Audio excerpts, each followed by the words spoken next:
Hello everyone, कैसे हो आप सब। आई होप आप सब अच्छे होंगे, खुश होंगे, स्वस्थ होंगे। तो आज की जो रीडिंग है ये हम करने वाले हैं कि आपके जो पार्टनर हैं वो आपके बारे में आज शाम किससे और क्या बातें कर रहे थे। ठीक है, रीडिंग का टॉपिक यही है।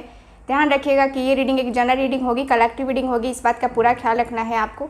और रीडिंग जिनके साथ भी रेजोनेट करती है सब्सक्राइब कीजिएगा और सपोर्ट कीजिएगा। चलिए करते हैं रीडिंग को स्टार्ट। और एक और गुड न्यूज़ है आप लोगों के लिए। जैसा कि मैंने आपको पहले कहा था कि हमारा स्लॉट नंबर 1 और स्लॉट नंबर 2 कंप्लीट हो गया है। स्लॉट नंबर 3 की बुकिंग चल रही है रेमेडी की, मैरिज की remedy, third party removal remedy या ब्लैक मैजिक रिमूवल रेमेडी, है ना। मेरी एक क्लाइंट हैं जो कि मेरी बहुत पुरानी क्लाइंट हैं वो, और उनका हमने जो है रेमेडी किया था मैरिज के लिए। और उनका जो बुकिंग है स्लॉट नंबर 1 में था। और लगभग अभी पूजा स्टार्ट हुए उनका 7 डेज़ ही हुआ था, तब तक उनकी मैरिज काफ़ी अच्छी खासी हो गई। यानी कि जो उनका पर्सन था, है ना, वो मैरिज करने को रेडी नहीं था, मैरिज नहीं कर रहा था, कह रहा था कि नहीं हम शादी नहीं कर सकते हैं, हमारा कास्ट है, ये है वो है, मतलब बहुत ज़्यादा बहाने बना रहा था। और उनकी हमने जो है 7 डेज़ की पूजा में ही उनको फ़र्क पड़ गया, जो कि मुझे बहुत बहुत बहुत ज़्यादा अच्छा लगा। उनकी फाइनली शादी हो गई है और वो हैप्पी हैप्पी हैप्पी है। लड़के ने अपने मर्ज़ी से शादी किया, लड़का जो घुटने टेक दिया उसने और शादी कर ली। ये बहुत ही अच्छी मुझे आज गुड न्यूज़ मिली है। मैंने सोचा कि आप लोगों से शेयर करती हूँ। रेमेडी और रिचुअल्स हमारे ऐसे ही होते हैं कि हम 100% रिज़ल्ट देते ही देते हैं। अब तक जितने लोगों की बात हुई है स्लॉट नंबर 1 की, है ना, उन लोगों की बात भी हो रही है और अच्छा खासा रिलेशनशिप भी चल रहा है। तो 1 महीने, अगर आप 1 महीने में सब कुछ सही करवा सकते हैं तो मुझे नहीं लगता कि ये 1 महीने ज़्यादा है ना। 1 वीक में ही रिज़ल्ट आ गया उनका। तो मुझे नहीं लगता मैं आपसे 1 महीने का टाइम पीरियड ले रही हूँ, क्योंकि मुझे ज़्यादा टाइम चाहिए इसलिए, क्योंकि किसी किसी का हो सकता है कि थोड़ा सा लेट हो, क्योंकि ब्लैक मैजिक होता है तो ब्लैक मैजिक को रिमूव करने के लिए हमें थोड़ा टाइम होता है, थोड़ा टाइम चाहिए होता है। उसके बाद थोड़ा सा आगे का प्रोसेस करते हैं हम, तो धीरे धीरे बहुत सारी चीज़ें करनी होती हैं एक साथ। तो वो एक साथ हम नहीं कर सकते हैं, है ना, वरना मिक्सअप हो जाएंगे और किसी का रिजल्ट नहीं मिलेगा। इसलिए हम 1 मंथ का टाइम पीरियड ले रहे हैं किसी भी चीज़ को करने के लिए, और आपको रिजल्ट गारंटेड दे रहे हैं, गारंटेड रिजल्ट। मुझे नहीं लगता कि आपको देर करना चाहिए, आपको जो है जल्दी से जल्दी बुकिंग करवाना चाहिए। अगर आप भी परेशान हैं अपनी लाइफ में इन सारे प्रॉब्लम की वजह से, आपकी लाइफ ख़राब हो रही है, तो ज़रूर कांटेक्ट कीजिए। स्क्रीन पे जो नंबर दिख रहा है इस नंबर पे कांटेक्ट कीजिए, आपको डिटेल्स वहाँ पे बता दी जाएंगी। अब चलिए करते हैं हम रीडिंग को स्टार्ट। देखते हैं कि आपके जो पार्टनर हैं आज शाम वो किससे और क्या बातें कर रहे थे। ठीक है, फोकस कीजिएगा कार्ड्स के ऊपर, अपने पर्सन के ऊपर। गाइड करें angels, universe and sisters.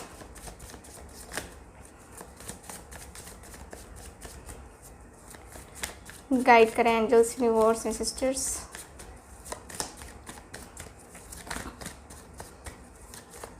Okay,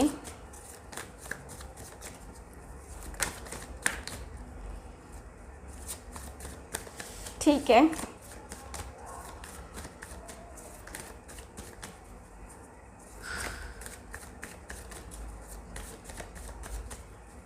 देखते हैं क्या बातें कर रहे थे।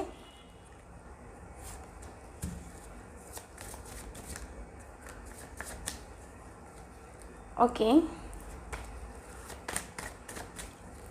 बातें ये कभी ना तू भूलना, कोई तेरे खाते है जी रहा। लगता है कि आपके पार्टनर बड़ा इमोशनल बात करते हुए दिखाई दे रहे हैं, बड़े इमोशनल चीज़ें मुझे नज़र आ रही हैं। ऐसा दिख रहा है जैसे कि इमोशंस काफ़ी कूट कूट के भरे पड़े हैं। Bottom of the deck, temperance की एनर्जी। एकदम से आपके जो पार्टनर है ना बातें कर रहे हैं आप दोनों के रिश्ते के बारे में। सबसे पहली बात तो इनकी ये रही है, ओवरऑल पूरी तरीके से जो एनर्जी हम देखें तो इनका ज़्यादा यही फोकस रहा है कि आप दोनों के बीच में ये रिलेशनशिप कैसे ग्रो करे, इनको कितना पेशेंस रखना पड़ेगा, किस तरीके की प्लानिंग करनी होगी, कितना ज़्यादा इनको समझ करके, कितना ज़्यादा टाइम ले करके चलना होगा ताकि आप दोनों के बीच में सब कुछ सही हो जाए, आप दोनों की मैरिज हो जाए। और अगर मैरिज हो गई है तो आप दोनों के बीच में सब कुछ सही होने का समय अब आ चुका है कि अब सब कुछ सही हो, सही दिशा में सही चीज़ों को करने से क्या होता है ना कि लाभ मिलता है ना। तो आपके पार्टनर वही है, सारी चीज़ों को सही तरीके से करना चाह रहे हैं, सारी चीज़ों को सही तरीके से देखना चाह रहे हैं, फील करना चाह रहे हैं। और इनको ऐसा मतलब ये पर्सन बातें कर रहे हैं कि बस रिलेशनशिप में इनको कुछ नहीं चाहिए, इनको रिलेशनशिप में ग्रोथ चाहिए और वो भी आपके साथ चाहिए। ये पर्सन रिलेशनशिप में आए तो बहुत मैनेज करके एक दूसरे को बहुत ज़्यादा पैम्पर करें, एक दूसरे को बहुत ज़्यादा फील करें, एक दूसरे के साथ बहुत बेहतरीन सा रिलेशनशिप निभाने की कोशिश करनी चाहिए। दोनों को इक्वल गिव एंड टेक होना चाहिए। ये पर्सन बातें कर रहे हैं इक्वल गिव एंड टेक की, ठीक है, क्योंकि यहाँ पे दिख रहा है ना मेन है बैलेंस और ग्रोथ, है ना। तो आपके पार्टनर को पता है, इस पर्सन की एनर्जी दिख रही है, जैसे कि ये पर्सन बताते हुए दिख रहे हैं कि आपके साथ आए हैं तब से इनकी ज़िंदगी जो है, जो ये यहाँ पे थे वो यहाँ पे कैसे उठ करके आ गए, आपके पार्टनर बात करते हुए दिखाई दे रहे हैं, जो कि बहुत ही अच्छा एक ग्रोथ का है इंडिकेशन, है ना। तो इनको इंडिकेशंस मिल रहे हैं कि आपके आने से इनकी लाइफ में कितनी ज़्यादा हैप्पीनेस आई है, कितनी ज़्यादा प्रोस्पेरिटी आई है, कितना ज़्यादा कुछ चेंज आया है और आपके आने की वजह से इनकी लाइफ कितनी ज़्यादा खूबसूरत हुई है ना। तो ये सारी चीज़ें जो हैं आपके पार्टनर बात करते हुए क्लियरली दिख रहे हैं कि एकदम से बात कर रहे हैं, ठीक है। Page of wands, Aries, Leo, Sagittarius, 9 of swords, Gemini, Libra, Aquarius, 2 of cups, death का कार्ड है, page of pentacles,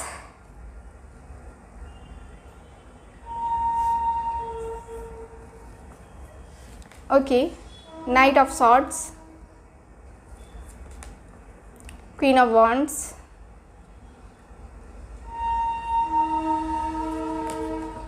S of pentacles, tower, ठीक है।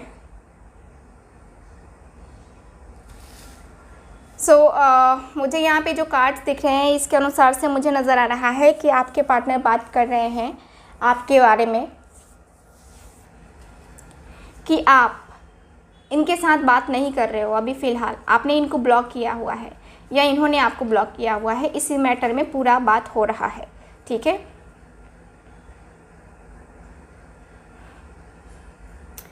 आपके पार्टनर बातें कर रहे हैं कि यार मैं उससे मोहब्बत तो बहुत करता हूँ, प्यार तो बहुत है मुझे उससे, बहुत ज़्यादा है, उसकी कोई लिमिटेशन नहीं है कि मैं उससे कितना ज़्यादा प्यार करता हूँ, मैं उससे कितना ज़्यादा मोहब्बत करता हूँ और कितना ज़्यादा उससे मैं खुल के उसे एहसास दिलाना चाहता हूँ। मैं उससे प्यार बहुत करता हूँ। देखो मेरे प्यार में कोई कमी नहीं है, मैंने कभी अपने प्यार में कमी दिखाने की कोशिश नहीं की है। बट अचानक से कुछ ऐसा होता है ना, अचानक से कुछ चीज़ें ऐसी हुई हैं जो कि मुझे भी शॉकिंग लगा है, शॉक्ड हूँ मैं। और हम दोनों के बीच में जो ये रिश्ता है, हम दोनों के बीच में जो ये प्रॉब्लम है, ये कहीं ना कहीं हम दोनों के बीच में तकलीफ़ें तो दे रहा है। मुझे ये पता है कि हम दोनों को तकलीफ़ दे रहा है ये सेपरेशन और ये चीज़ें जो है ना तकलीफ़ दे रहा है। मुझे पता है मेरा पार्टनर भी खुश नहीं है और मैं भी खुश नहीं हूँ। वो भी रोता होगा, रोती होगी और मैं भी रोता हूँ। मैं बहुत ज़्यादा तकलीफ़ में हूँ, मैं बहुत ज़्यादा दर्द में हूँ, मैं बहुत ज़्यादा अकेलापन फील करती हूँ। कभी कभी तो रोने का मन करता है। उसके बगैर सब कुछ मैनेज करना नहीं हो पाएगा मुझसे। मुझे नहीं लगता कि मैं मैनेज कर पाऊँगा या मैं मैनेज कर सकता हूँ। मुझे लगता है कि उसके बगैर तो कुछ तो खालीपन है, कुछ तो अधूरापन है, जो कि शायद मैं जो है ना पूरा नहीं कर पा रहा हूँ। शायद मैं जो है आगे नहीं ले जा पा रहा हूँ। शायद मैं जो है अपने आप को उसके सामने नहीं रख पा रहा हूँ। कुछ तो है वैसा, कुछ तो अधूरापन है, कुछ तो खालीपन है, जिसको मैं चीज़ों को नहीं समझ पा रहा हूँ, कुछ नहीं समझ पा रहा हूँ, कुछ भी नहीं। मैं अपनी लाइफ को जो है ना बस धीरे धीरे करके जो है ना जीना चाहता हूँ। उसके ऊपर नज़र रखा हुआ हूँ, उसके ऊपर नज़रें रखता हूँ, कहाँ है, क्या कर रही है, क्या नहीं कर रहा है। डर लगता है यार, डर लगता है कि कहीं किसी और के साथ ना चले जाए, या कोई ऐसा इंसान ना मिल जाए उसको जो कि उसे उस समय प्यार दिखाए और उसे उस समय अपना बना ले और बाद में उसे छोड़ दे। मुझे डर है। मुझे पता है कि वो मैच्योर है, बहुत मैच्योर है, वो बच्ची नहीं है या बच्चा नहीं है, बहुत बहुत मैच्योर है, लेकिन अंदर से वो बहुत मासूम है, बहुत मासूम। उसको जो नहीं जानेगा ना, वो नहीं जानेगा। मैं उसे जानता हूँ, मैं उसे जानती हूँ कितना ज़्यादा प्यारा है, कितना ज़्यादा। और जो मेरी अटैचमेंट है ना उससे, वो अटैचमेंट मेरी किसी से नहीं होगी, किसी से भी नहीं। वो अटैचमेंट मेरी इतनी ज़्यादा है उससे कि मैं अपने दिल की फीलिंग्स, मैं अपने दिल के इमोशंस नहीं बता सकता किसी से। हर किसी से शेयर करना कोई ज़रूरी नहीं समझता हूँ, बट मुझे जहाँ तक लगता है ना कि मैं उसके लिए इतना ज़्यादा फील करता हूँ ना कि उतना ज़्यादा कोई किसी के लिए फ़ील नहीं करेगा। मैं इस रिश्ते में बदलाव ज़रूर चाहता हूँ। मैं इस रिश्ते में जो है थोड़ा सा बदलाव चाहता हूँ, क्योंकि मुझे लगता है कि इस रिश्ते में बदलाव लाना ज़रूरी है और मैं इस रिश्ते में बदलाव ला सकता हूँ। मुझे लगता है कि मैं इस रिश्ते को सही कर सकता हूँ। मुझे लगता है कि मैं अपने रिश्ते को सही करने के लिए सब कुछ कर सकता हूँ, सब कुछ। वो सब करने को मैं तैयार हूँ जो कि मुझे करना चाहिए। मैं कर सकता हूँ। मैं अपनी लाइफ को उसके साथ बनाने के लिए मैं एफ़र्ट डालना चाहता हूँ, लेकिन मुझे कहीं ना कहीं उसका थोड़ा सा ईगो प्रॉब्लम दिख रहा है। ऐसा लग रहा है जैसे कि वो मुझे हल्के में ले रही है।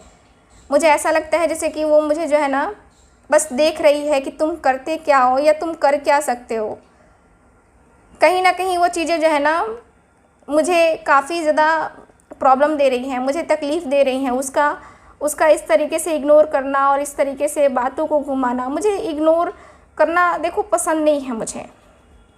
मैं उसके लिए एक्शन डिसीज़न लेने को तैयार हूँ, मैं उसके लिए एक्शन लेना चाहता हूँ, मैं उसके लिए डिसीज़न लेना चाहता हूँ, लेकिन किस बेस पे लूँ। मान के चलो कि आज मैंने कोई डिसीज़न ले लिया, आज कोई मैंने एक्शन ले लिया और अगर वो खुद ही पीछे हट जाए तो फिर क्या होगा? क्या होगा तुम ही बताओ। मैं तो उससे प्यार करता हूँ ना, मैं तो उससे प्यार करता हूँ। मेरे दिल में उसके लिए फीलिंग्स हैं, मेरे दिल में उसके लिए इमोशंस हैं। मैं उससे बस सिर्फ़ और सिर्फ उसे चाहता हूँ, सिर्फ़ और सिर्फ उसे चाहता हूँ। बाकी मैं किसी को नहीं चाहता। मैं किसी और के साथ रिलेशनशिप में नहीं हूँ, ना रहना चाहता हूँ। मैं चाहता हूँ कि सब कुछ सही हो, सब कुछ अपनी जगह पे सब कुछ सही हो जाए, सब कुछ। ना मैं रो उसके लिए, ना वो रोए मेरे लिए। सब कुछ अपने अपने जगह पे सही हो जाए। हम दोनों एक दूसरे के लिए राइट पर्सन हैं।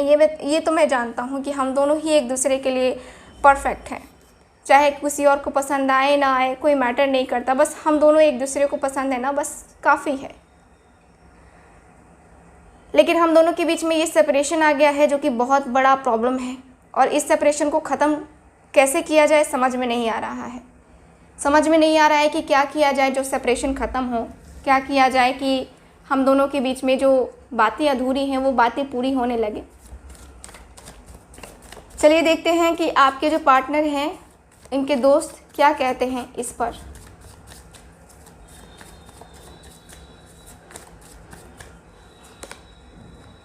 Eight of swords, okay.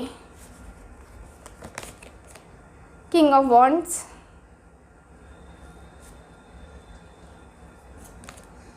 Five of pentacles, three of pentacles, queen of swords. Bottom of the deck है the lovers, the lovers, okay ठीक है। तो यहाँ के एनर्जी के अनुसार से कार्ड्स बता रहे हैं कि आपके जो पार्टनर हैं वो बातें करते हुए दिखाई दे रहे हैं कि मैं ना तुम्हें बताता हूँ कि तुम्हें क्या करना चाहिए। तुम ना बहुत बड़े पागल हो। तुम्हें जो अपनी फीलिंग्स जो मुझसे कह रहे हो, वो तुम्हें अपनी फीलिंग्स उससे बताने में क्या हर्ज है, क्या प्रॉब्लम है? तुम मुझे खुल के बताओ कि क्या प्रॉब्लम है। अगर यही मैं कहूँ कि यही फीलिंग्स जो अपने आप को तुम ब्लेम कर रहे हो, अपने आप को जो तुम तकलीफ़ में देख रहे हो, कभी तुमने सोचा है कि तुमने कभी भी उसे अपने टाइम नहीं दिया? कभी भी तुमने अपना टाइम दिया ही नहीं है। जब देखो काम काम काम काम। सीरियस तो तुम काम के प्रति ज़्यादा रहते हो, उसके प्रति तो मैंने तुम्हें नहीं देखा ज़्यादा सीरियसनेस। और अब तुम अपने आप को ब्लेम कर रहे हो कि जो चीज़ें हुई हैं वो मेरे वजह से हुई हैं, और वो तड़प रही है, वो रो रही है। रोने दो ना, तुम्हें क्या फ़र्क पड़ता है, रोने दो। तुम्हारे फ़र्क पड़ने ना पड़ने से क्या होता है? आज तुम ख्याल रखना चाह रहे हो, कल को फिर तुम्हारा माइंड बदल जाएगा। तुम ख्याल रख पाओगे? नहीं रख पाओगे ना। तो इससे अच्छा चीज़ें जो जैसे चल रही हैं ना वैसे चलने दो। तुम उसमें बीच में मत पड़ो। मैं जानता हूँ कि तुम प्यार करते हो उससे, मैं जानता हूँ कि तुम उसके साथ इमोशनली अटैच हो और रहना भी चाहते हो, बट जब तुम सब कुछ तुम्हारे माइंड पे रहे, ज़रूरी तो नहीं ना, है ना? ज़रूरी तो नहीं ना कि तुम एक दूसरे के साथ मैनेज करो और एक दूसरे के साथ लाइफ में सही तरीके से रहो। कोई ज़रूरी नहीं है ना। लाइफ है भाई, लाइफ है। उतार चढ़ाव आते हैं और तुम्हारे भी लाइफ में उतार चढ़ाव आया है। देखो मेरी मानो तो तुम्हें उसके बारे में जो मुझसे बातें कर रहे हो ना, वही बातें तुम उससे करो तो तुम्हें ज़्यादा बेनिफिट देगा, मुझे जहाँ तक लगता है। तुम इस तरीके से निराश, इस तरीके से परेशान रहोगे ना मैं कुछ कर सकता हूँ, ना कोई अदर कोई कर सकता है। ठीक है, कर सकता है तो वो कर सकता है या कर सकती है, वो लॉयल है और तुम लॉयल हो। तुम दोनों एक दूसरे को समझो, एक दूसरे को जानो, एक दूसरे को फील करो, और उसके बाद से समझना, उसके बाद से देखना कि तुम्हारी ज़िंदगी में क्या क्या आता है, क्या क्या तुम देखते हो, क्या क्या तुम करते हो। ठीक है, तुम्हारी लाइफ तुम्हारे लिए बहुत इम्पॉर्टेंट है और मुझे जहाँ तक लगता है कि तुम बहुत इम्पॉर्टेंट हो उसके लिए, और वो भी तुम्हारे लिए इम्पॉर्टेंट बहुत ज़्यादा है। सो ज़्यादा समय मत गवाओ। ठीक है, अपना जो है ना समय फालतू का नहीं है, अपना समय बहुत कीमती है, और इस कीमती वक्त को क्यों गंवाना, क्यों, किसके लिए गंवाना, है ना? मैं कहूँगा कि तुम्हें अपनी लाइफ को जीना चाहिए और उसे भी जीने दो। ठीक है, तुम्हें अगर करना है, प्रपोज़ल देना है, तो तुम उसके साथ जाओ, प्रपोज़ करो, उसके साथ रिलेशनशिप को कंटिन्यू करो, उसके साथ रिलेशनशिप को निभाओ, और मुझे बहुत खुशी होगी कि तुम उसके साथ जाओगे, मुझे बहुत खुशी होगी कि तुम उसके साथ रिलेशनशिप को निभाओगे। मैं बहुत ज़्यादा खुश जो है ना होऊंगा जब मैं तुम दोनों को एक दूसरे के साथ देखूंगा। तुम्हें जाओ, तुमको बात करनी चाहिए, तुम बात करो, उससे बात करो, कॉल कर लो, मैसेज कर लो, या जिस तरीके से बात करना है उस तरीके से बात करो, लेकिन बात करो, है ना? बात करो। अब टाइम जो है ना वेस्ट मत करो अपना, क्योंकि यही सही समय है कि तुम दोनों एक दूसरे को समझोगे, जानोगे और एक दूसरे के लिए डिसीज़न लोगे। ठीक है, सो ओवरऑल रीडिंग में मुझे यही दिख रहा है, आपके जो पर्सन है इनके दोस्त ने यही अपना सजेशन दिया है इनको। सो चलिए फिर करते हैं रीडिंग को ख़त्म, मिलते हैं फिर अगली रीडिंग में। तब तक हंसते रहिए, मुस्कुराते रहिए और खुश रहिए। मिलेंगे हम अगली रीडिंग में, तब तक के लिए बाय बाय।